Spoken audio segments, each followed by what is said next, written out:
So today I want to talk about corporate Democrats. I want to talk about corporate establishment millionaire Democrats. I want to talk about the Democrats who have never been and never will be our friends. I want to talk about the ones who will never vote in our favor. The ones who will never vote for anything progressive, let alone left-leaning. Specifically, I want to talk about these 8 Democratic senators who voted no to the $15 minimum wage and joined their 50 Republican colleagues in the Senate to turn down the $15 minimum wage in a 58 to 42 vote. 58% of the senators voted in favor of shutting down the minimum wage. Meanwhile, 67% of the population, 2/3 of the population, support a $15 minimum wage. And mind you, the worst part about all of this is they weren't even voting on an immediate $15 minimum wage.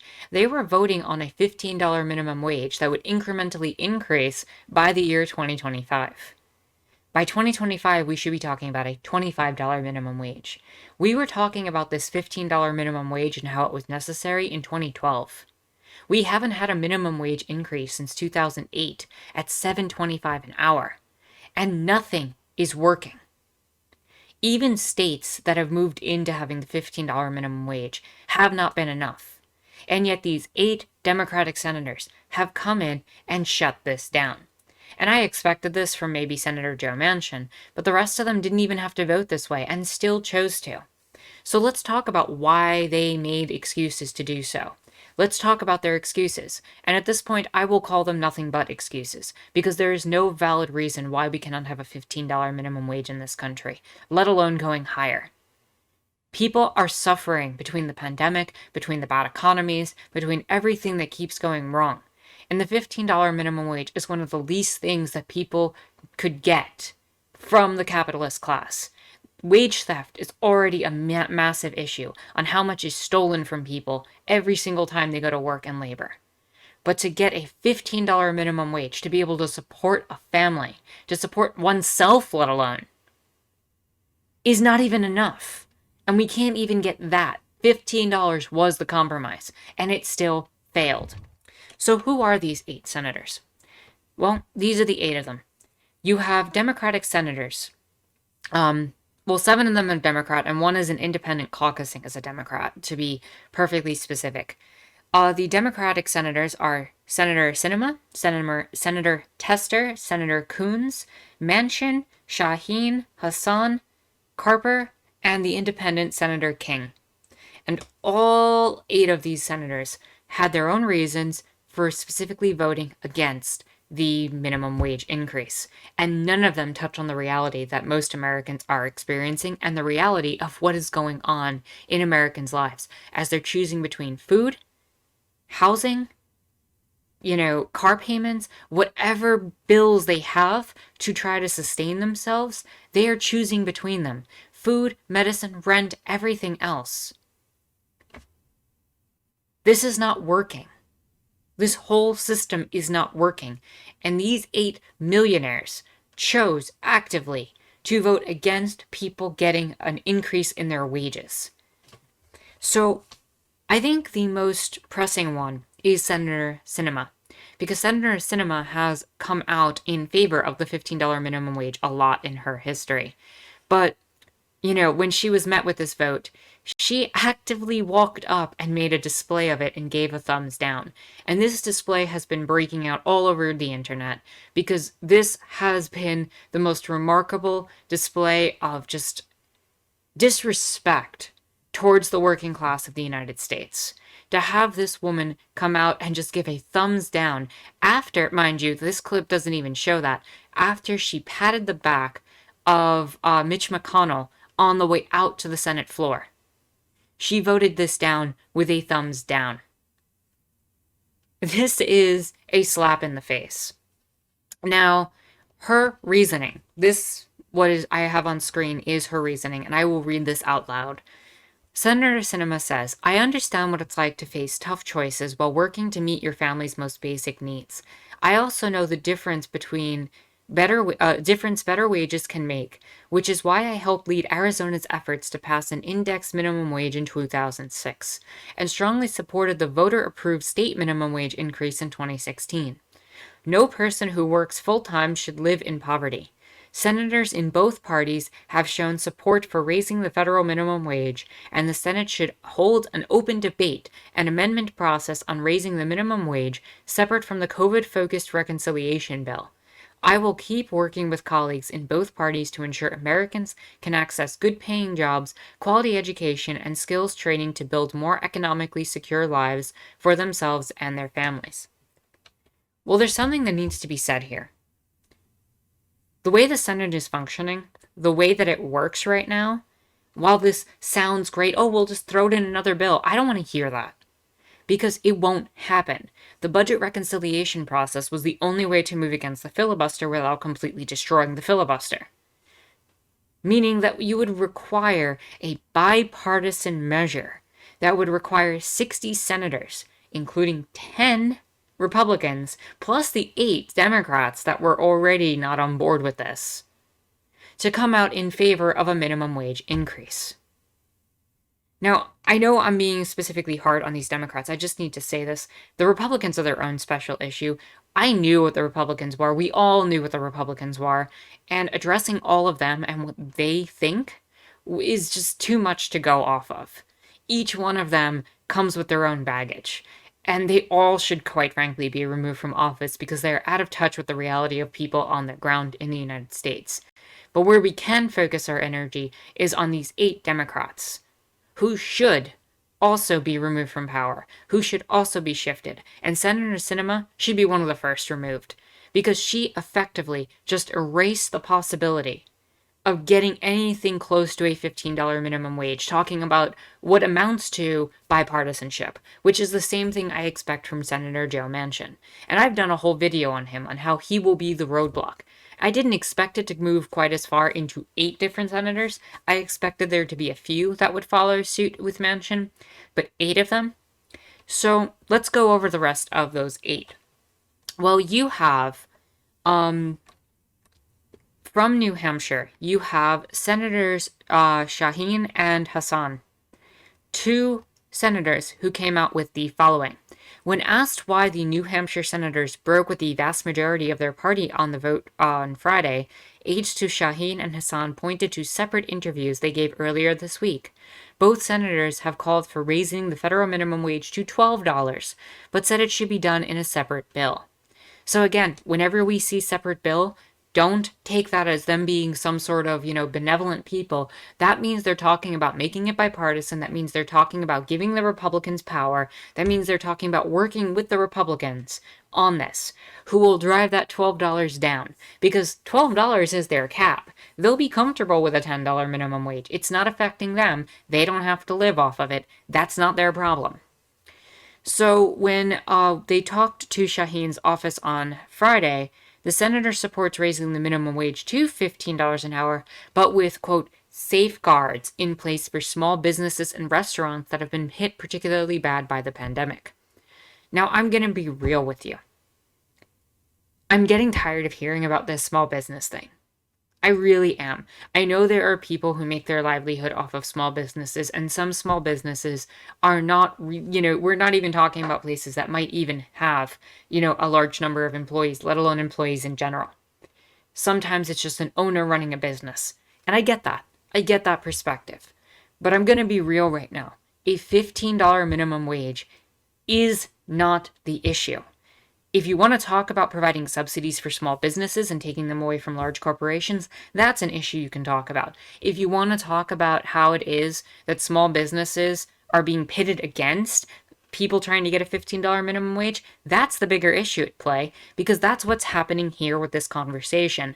Every single time they say, but the small businesses would be destroyed by the $15 minimum wage, what they're actually saying is people who want from the working class to get the $15 minimum wage should be fighting with their small business owner neighbors, the people who are in their neighborhoods, and saying to them, well, you're the reason why I can't get this. And the people in the small businesses who are afraid of losing their small businesses should be pitted against the people who want the $15 minimum wage, instead of focusing on the real issue, which is that you have literal millionaires making the decision process and trying to use the small business owners and the people who want a $15 minimum wage and pitting them against each other.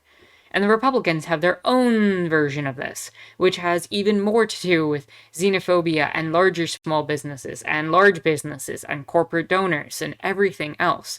It all comes back to this. As long as they can change the narrative and get two lower class groups fighting against each other who have more in common than they will ever have with the people they're supposed to represent, this will consistently happen.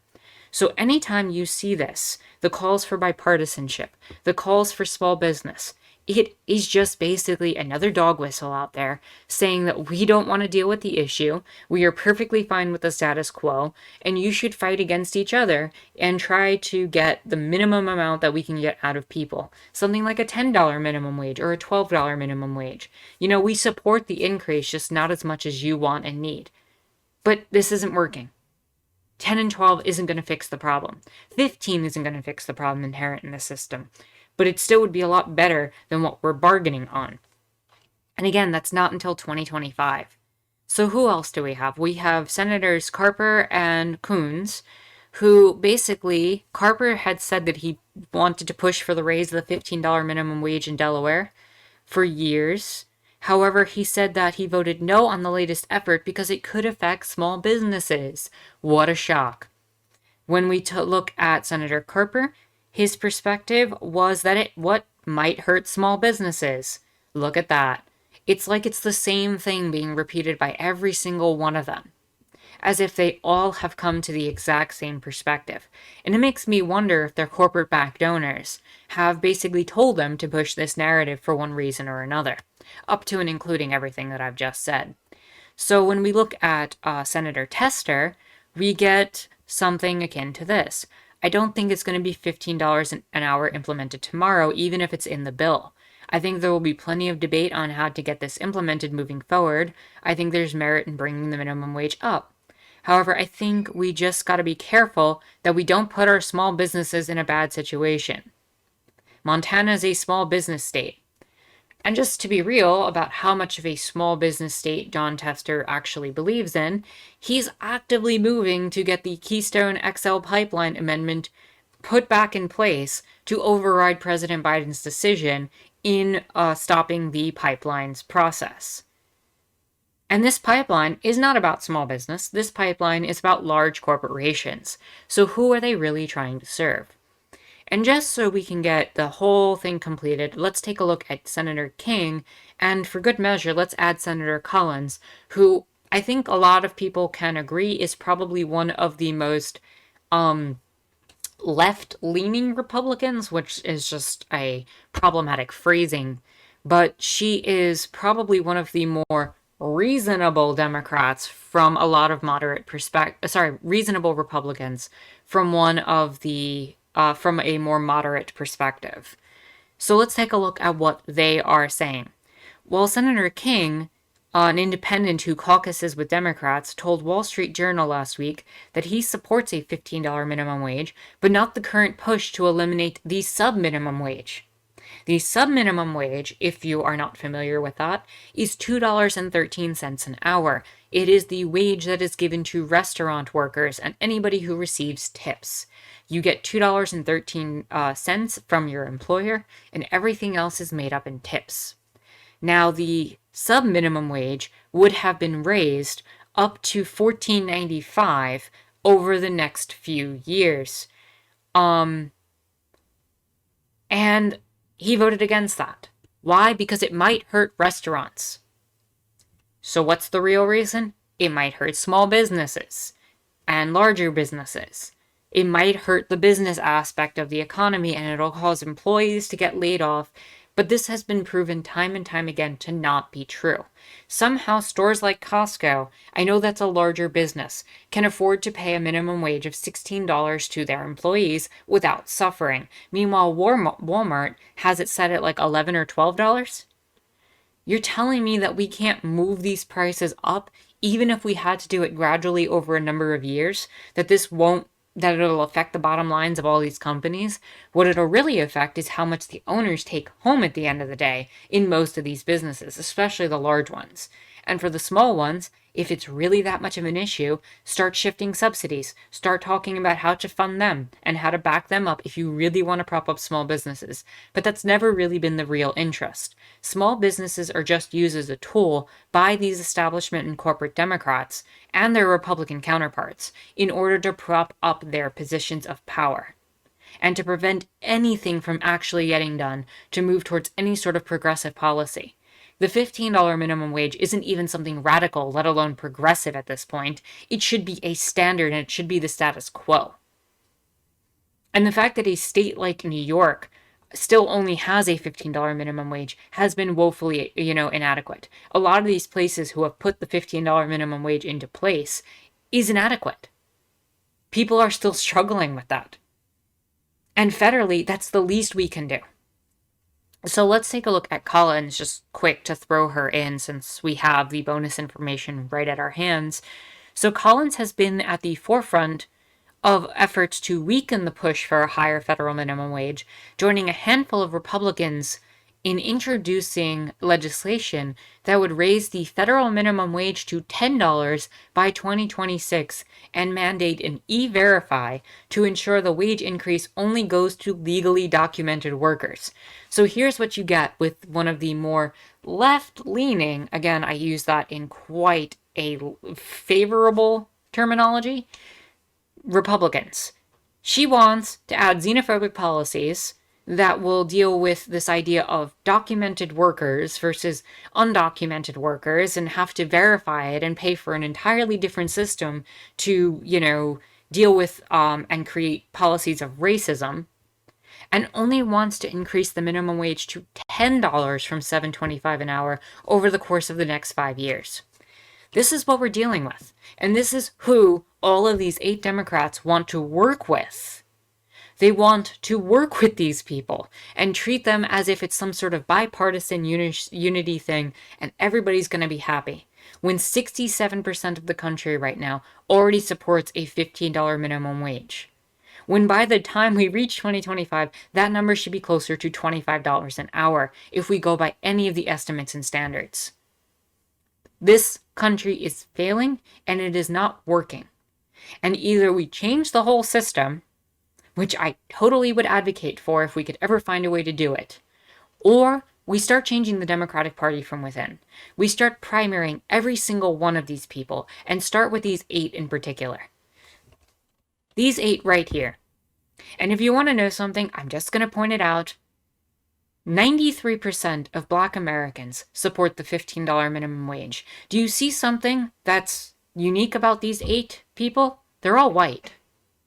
Do you think that's a coincidence? Because I don't really think it is.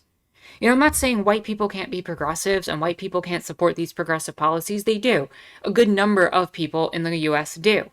But the fact is you have a millionaire class of white people exploiting their class and race power against a system where 93% of Black Americans support the $15 minimum wage. That represents a problem. These people who represent part of the constituency of the United States deserve better than these representatives. These representatives do not represent the needs of the American people. And they will not. So the only idea that I have, outside of scrapping the whole system and trying something different, is to try to take over the Democratic Party from within, primary every single one of them, take over every single one of their positions, get actual democratically chosen people without corporate backing, without the financing from big interests, and actively change the policies from within. Because if we don't do something like that, if we don't start moving in that direction and do something akin to the Tea Party, if we don't start seeing that happen and the Democrats to start moving everything towards social democratic policies, towards socialist policies, and even like other left-leaning policies, we are going to be in a world of hurt. And I'm going to be real here. My biggest concern right now is the fact that there are people starving and suffering right now. We need to get people more time. If we want to create systems of mutual aid, we want to create all these systems, we need people to have time. We need people to have resources to be able to help each other. We need hands to actually be able to assist one another.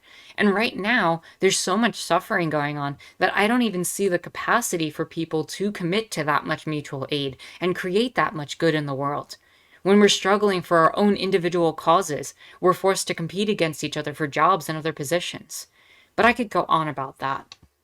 The point is that these 8 senators have actively chosen to defend their corporate backers and go against the people who voted them in and the needs of the American people.